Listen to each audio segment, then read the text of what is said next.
बरसों पुरानी बात है जब शहीदपुर नाम के एक राज्य पर राजा भानु प्रताप राज करता था, जो कि स्वभाव से बहुत ही गुस्सैल था। अपने गुस्सैल स्वभाव के कारण उसने एक दिन अपने पुत्र की किसी गलती पर उसे देश निकाला दे दिया। राजकुमार ने अपने पिता की आज्ञा तो मानी, मगर उसने छुपके से कुछ लाल अपने साथ रख लिए और फिर दुखी मन से वह महल को छोड़कर चला गया। चलते चलते वह बहुत दूर एक जंगल में जा पहुंचा। वहां पर उसे एक ऋषि महाराज का आश्रम दिखाई दिया। ऋषि महाराज का तेजस्वी चेहरा देखकर युवराज को बहुत ही शांति मिली और उसने ऋषि महाराज को प्रणाम किया और वहीं पर बैठ गया। कुछ देर के बाद जब ऋषि महाराज ने अपनी आंखें खोली तो देखा कि एक नौजवान उनके सामने बैठा है।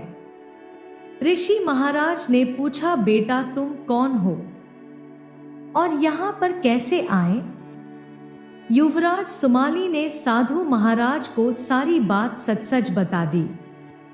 ऋषि महाराज ने उसकी बात को ध्यान से सुना और बोला, पुत्र तुम एक नेक आदमी हो, इसलिए मैं तुम्हें 4 सीख दे रहा हूं जो कि तुम्हारे जीवन में बहुत ही काम आएंगी।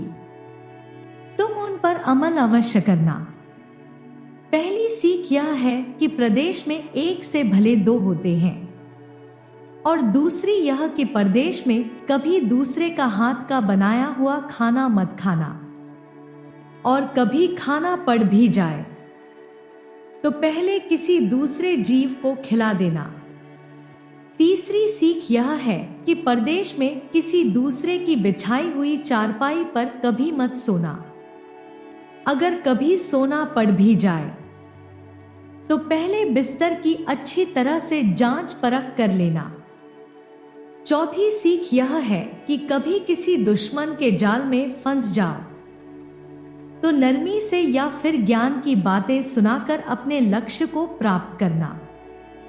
ऋषि की दी हुई सीखों को पल्ले से बांधकर युवराज उन्हें प्रणाम करके और उनका आशीर्वाद लेकर अपने सफर पर आगे बढ़ गया। कुछ दिन तक चलने के बाद युवराज ने देखा कि एक चील एक कछुए के बच्चे को उड़ाकर ले जा रही थी। संयोगवश कछुए का बच्चा चील के पंजों से निकलकर नीचे आ गिरा। युवराज ने कछुए के बच्चे को तड़पते हुए देखा तो उस पर बड़ी दया आ गई और उसने कछुए के बच्चे को अपने कंधे पर रख लिया और आगे चल दिया। कुछ दिन चलने के बाद युवराज को जंगल में एक बहुत ही मनोहर सी जगह दिखाई दी। युवराज ने सोचा कि क्यों ना यहाँ पर थोड़ी देर आराम कर लिया जाए। युवराज ने वहीं से कुछ जंगली फल खाए और कछुए से कहा, तुम यहाँ पर आराम से बैठो, मैं भी थोड़ी देर सो जाता हूं। इतना कहकर युवराज एक पेड़ के नीचे सो गया। उसी पेड़ पर एक सांप और एक कौवा रहते थे। उन दोनों का दस्तूर यह था कि जब भी कोई यात्री उस पेड़ के नीचे सोता या आराम करता तो सांप उसे डस लेता और कौवा उसकी आंखें निकाल लेता। आज जब सांप ने किसी को पेड़ के नीचे सोते हुए देखा तो उसने उसे डस लिया। सांप के डसते ही युवराज के प्राण निकल गया। कछुए ने जब यह देखा तो युवराज के ऊपर चढ़कर वह खूब रोने लगा। अगले ही पल कौवे ने जब राजकुमार की आंखें निकालनी चाही तो कछुए ने झपट कर कौवे की गर्दन पकड़ ली। इस हालत में कौवे ने सांप को पुकारना शुरू किया तो सांप वहां पर आ गया। सांप ने जोर से कछुए को डंक मारना चाहा तो कछुए ने अपना मुंह अपने खोल के अंदर कर लिया। कई बार ऐसा ही हुआ। सांप बार बार डंक मारने की कोशिश करता और कछुआ अपना मुंह अपने खोल के भीतर कर लेता। जब सांप का कछुए पर कोई बस नहीं चला तो उसने कछुए से प्रार्थना की कि तुम मेरे मित्र को छोड़ दो। यह सुनकर कछुआ बोला, नहीं, तुमने मेरे मित्र की जान ली है, मैं भी तेरे मित्र की जान ले लूंगा।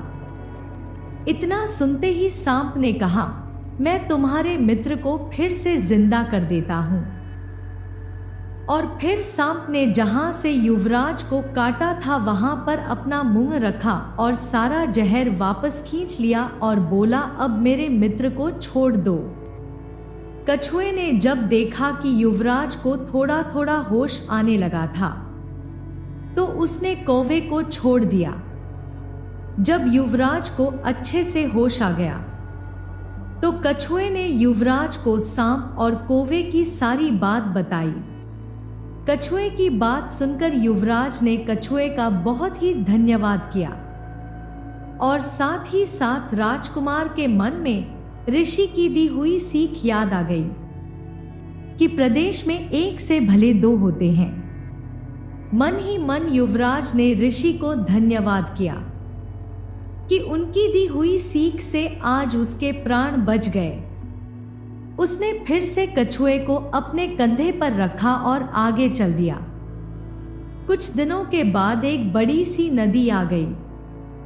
तब कछुए ने कहा, मित्र, मेरी दुनिया आ गई है, मेरा परिवार इसी नदी के अंदर रहता है, तुम मुझे यहीं पर छोड़ दो।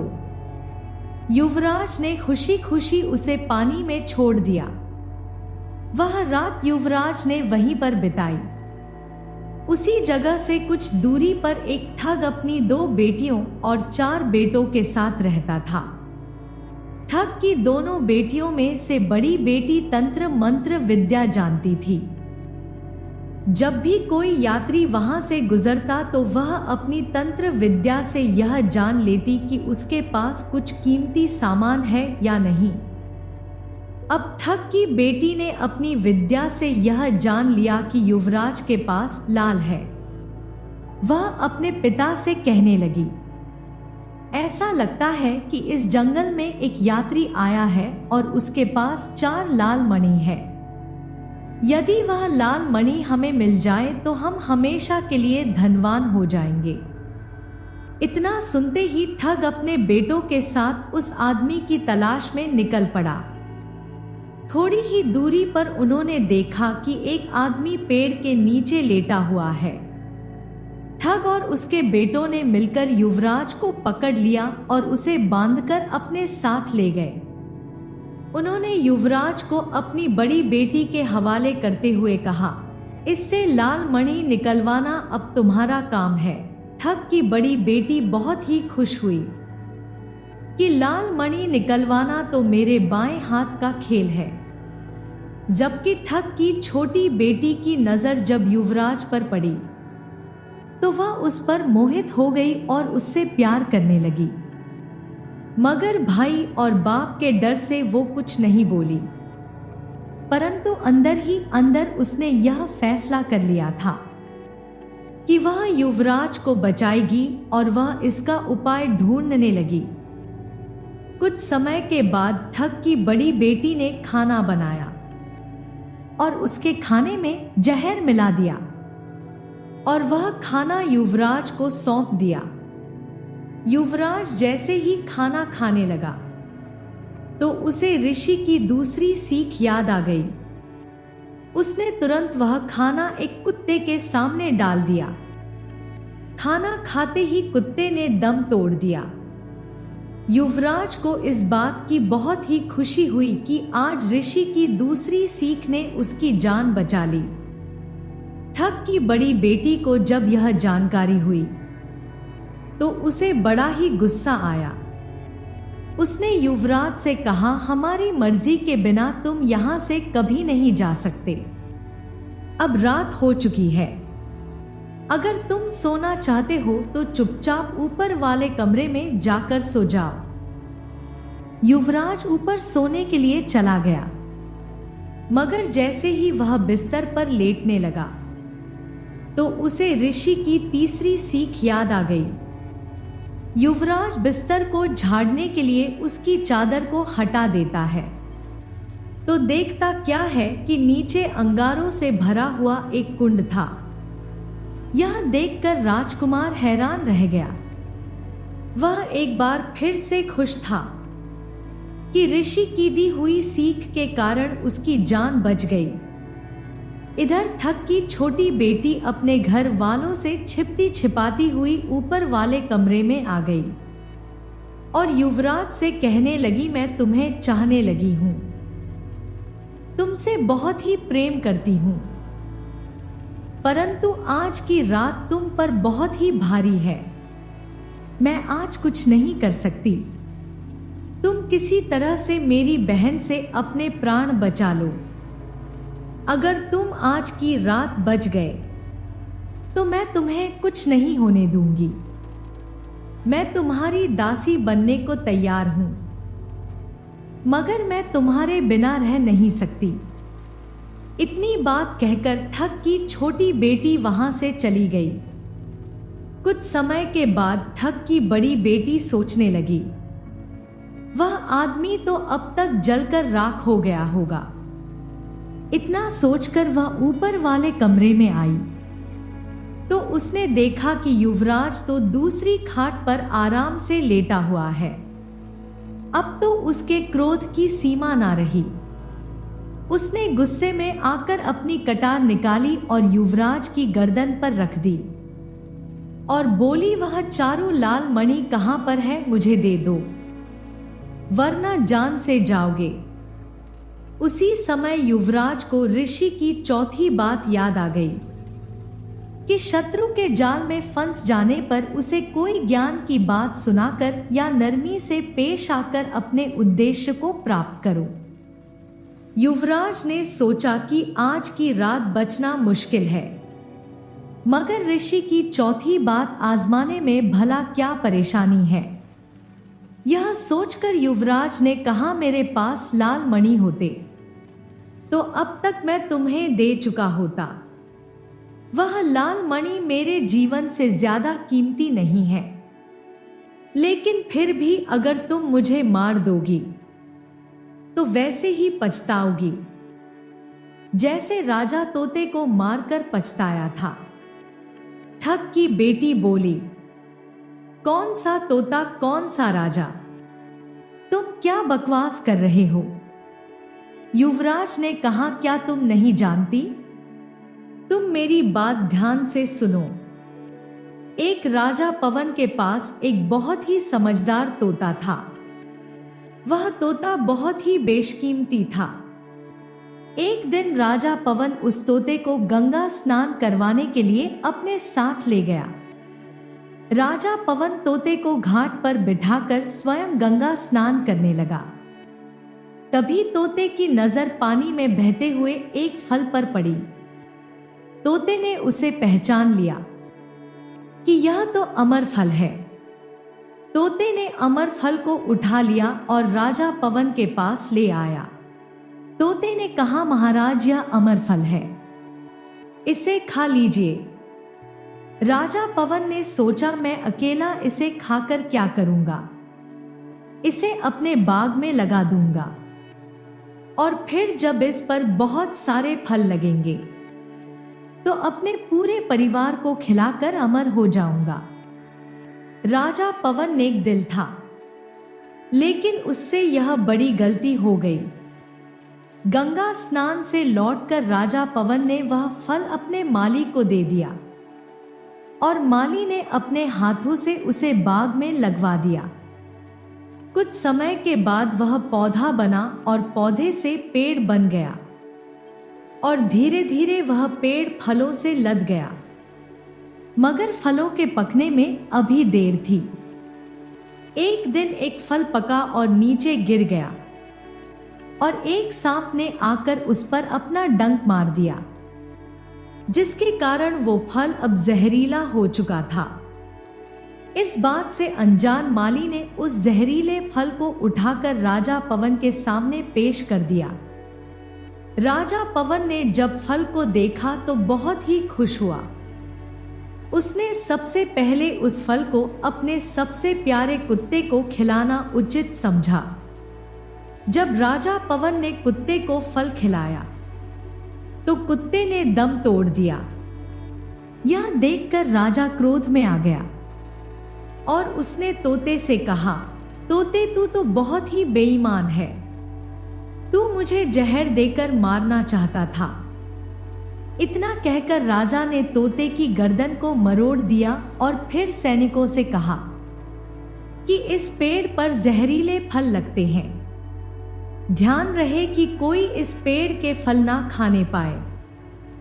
अब यह खबर फैलते फैलते पूरे नगर में फैल चुकी थी कि राजा पवन के बाग में एक ऐसा पेड़ है जिस पर जहरीले फल लगते हैं। एक दिन उसी नगर में सास बहू में झगड़ा हो गया।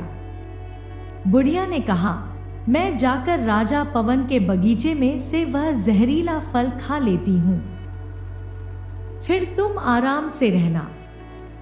इतना कहकर बुढ़िया चुपते चुपाते राजा पवन के बाग में पहुंच गई और उसने पेड़ से एक फल तोड़कर खा लिया। फल को खाते ही बुढ़िया जवान और सुंदर हो गई। जब राजा पवन को यह समाचार मिला तो उसे समझ में आ गया कि उसके तोते की बात गलत नहीं थी, बल्कि तोता बिल्कुल सच कह रहा था। और वह रोने लगा, सोचने लगा कि मैंने व्यर्थ ही अपने तोते को मार डाला। सच में यह तो अमर फल ही है। और फिर युवराज की कहानी समाप्त हुई। तब तक सवेरा हो चुका था। ठग की बड़ी बेटी ने कहा, आज तो तुमने मुझे अपनी बातों में फंसाकर अपनी जान बचा ली, मगर आज की रात मेरी छोटी बहन की बारी है। वह तुम्हें हरगिज जिंदा नहीं छोड़ेगी।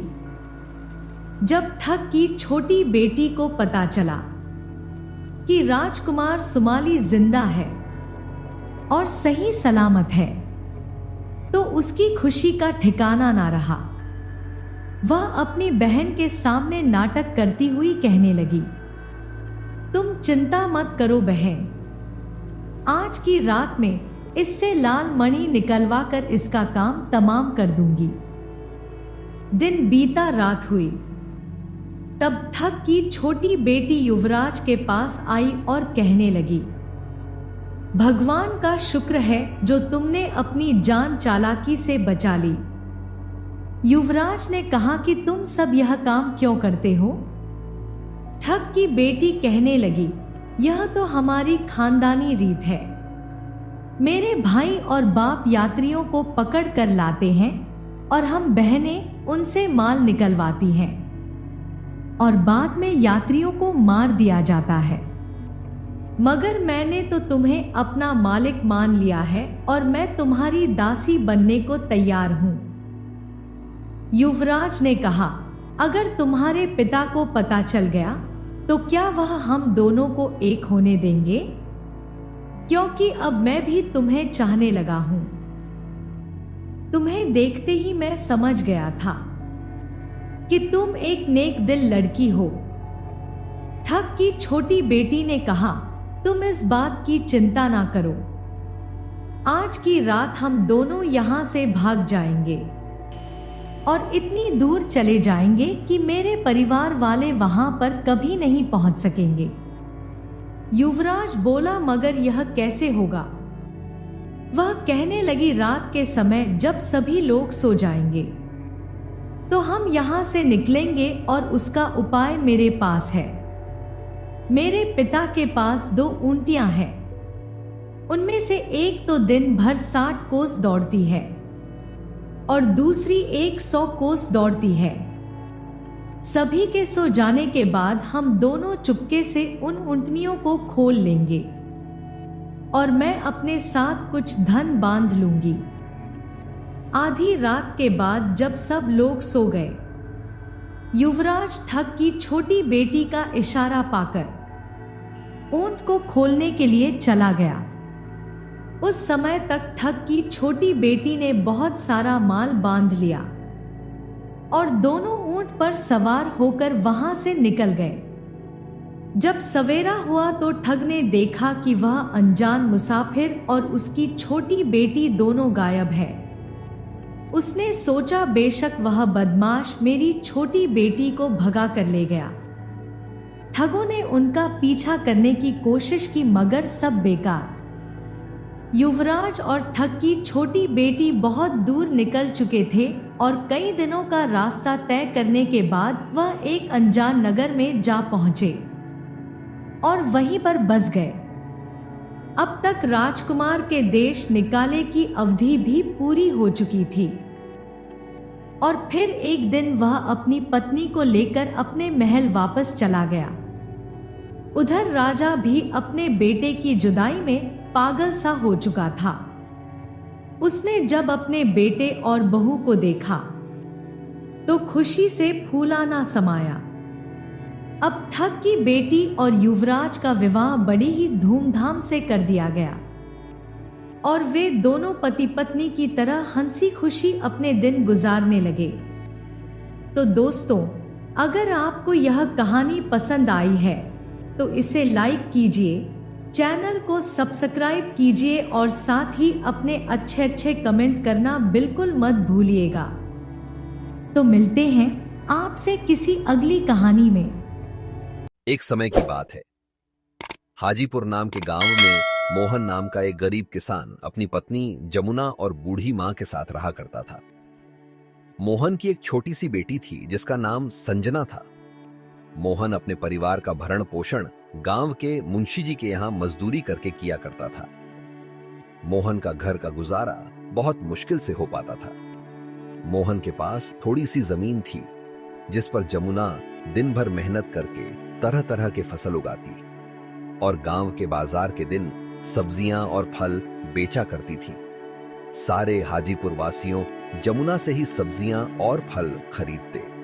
सब्जी ले लो, फल और सब्जी ले लो, ताजा ताजा सब्जी ले लो, फल और सब्जी ले लो, हरी भरी फल और सब्जियां ले लो, हरी भरी सब्जियां 20 रुपया किलो, सिर्फ 20 रुपया किलो फल और सब्जियां ले लो।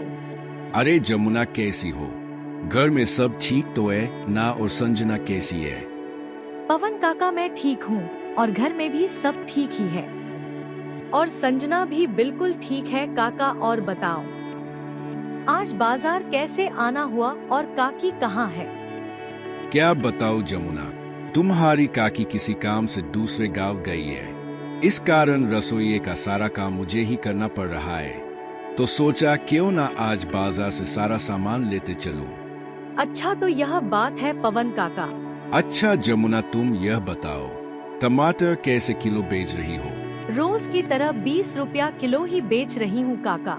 क्यों नहीं काका, देती हूँ इतना कहकर जमुना पवन काका को 1 किलो टमाटर दे देती और बदले में पवन काका से पैसे ले लेती है। जमुना के खेत में एक पुराना कुआं भी था जो सालों भर सूखा ही रहता। उस कुएं में एक बूंद पानी भी नहीं था। इस कारण जमुना दूसरे गांव वालों के कुएं का पानी अपने खेतों की सिंचाई और खेती के लिए इस्तेमाल करती थी। अपने कुएं से पानी लेते देखकर कुएं के मालिक हरिहर को जमुना से बहुत जलन होती थी। एक दिन जब जमुना अपने खेतों में मेहनत से काम कर रही थी, तभी वहां कुएं का मालिक हरिहर आता है और जमुना से कहता है, अरे जमुना कैसी हो?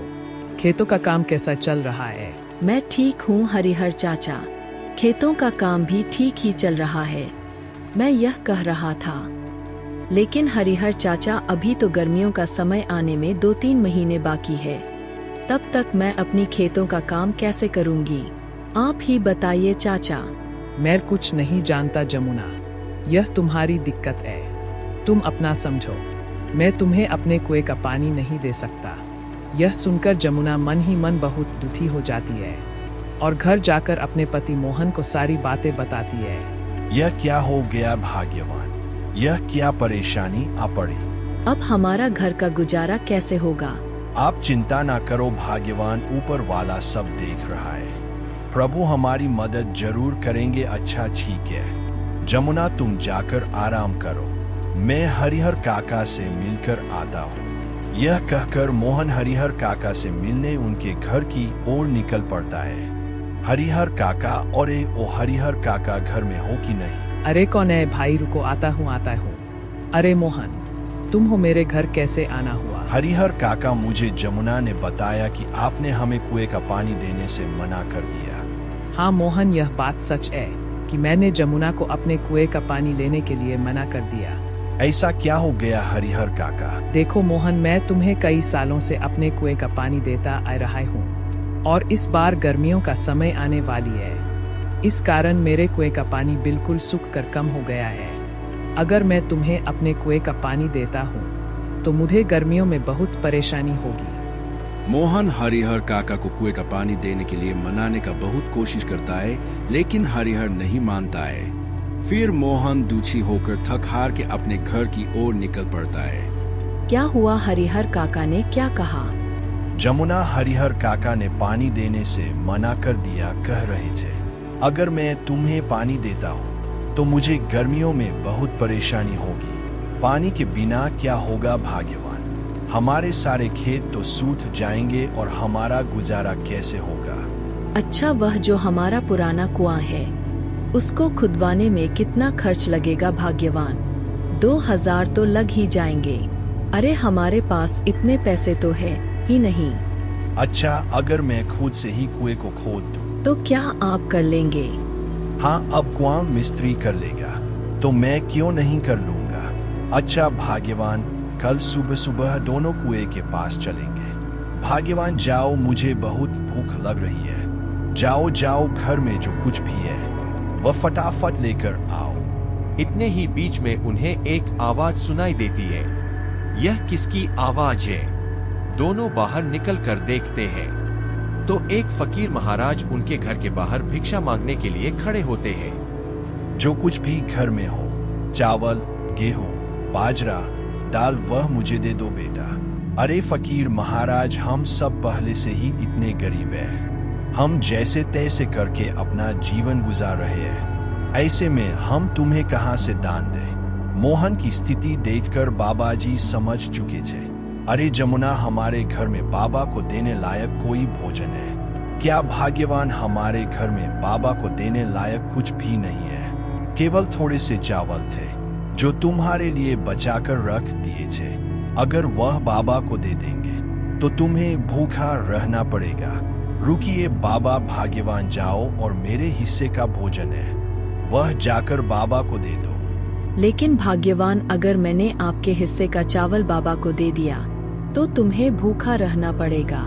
तुम उसकी चिंता मत करो भाग्यवान। अगर वैसे भी अगर मैं बाबा को भूखा जाने दूंगा तो मेरे गले से भोजन नहीं उतरेगा। जाओ, वह भोजन लेकर आओ। मोहन की पत्नी मोहन के अनुसार मोहन के हिस्से का भोजन बाबा को दे देती है। धन्यवाद बेटा, धन्यवाद। भले ही तेरे अभी बुरे दिन चल रहे हैं, मगर ऊपर वाला सब देख रहा है। वह एक दिन तेरी अवश्य सुनेगा। फिर अगले दिन सुबह सुबह दोनों मोहन और उसकी पत्नी जमुना अपने कुएं की खुदाई करने अपने खेत की ओर चल देते हैं। देखो जमुना, देखो, हमारे कुएं में तो एक भी बूंद पानी नहीं है। हाँ भाग्यवान प्रभु, हमारी कौन सी परीक्षा ले रहे हैं? फिर मोहन कुएं में नीचे उतरकर कुएं की खुदाई शुरू कर देता है। थोड़े समय बाद अचानक से कुएं की एक पत्थर के अंदर से पानी निकलने लगता है। अरे यह पानी कहाँ से आ रहा है? मुझे तो अपनी आंखों पर विश्वास ही नहीं होता। मुझे तो लगता है कि यह सब मेरे अच्छे कर्मों का फल है जो मुझे मिला। भाग्यवान सही कह रही थी और बाबा जी भी सही कह रहे थे कि तुम्हारे कर्मों का फल तुम्हें अवश्य मिलेगा। ऊपर वाले ने मेरी सुन ली। अब मैं इस पानी से मैं अपने खेत की सिंचाई अच्छी तरह से कर सकूंगा। क्या आप सच कह रहे हो भाग्यवान? प्रभु ने हमारी सुन ली। अब हमें खेती करने में कोई परेशानी नहीं होगी। तो दोस्तों, आपने देखा जो अच्छा कर्म करता है उसके साथ हमेशा अच्छा ही होता है।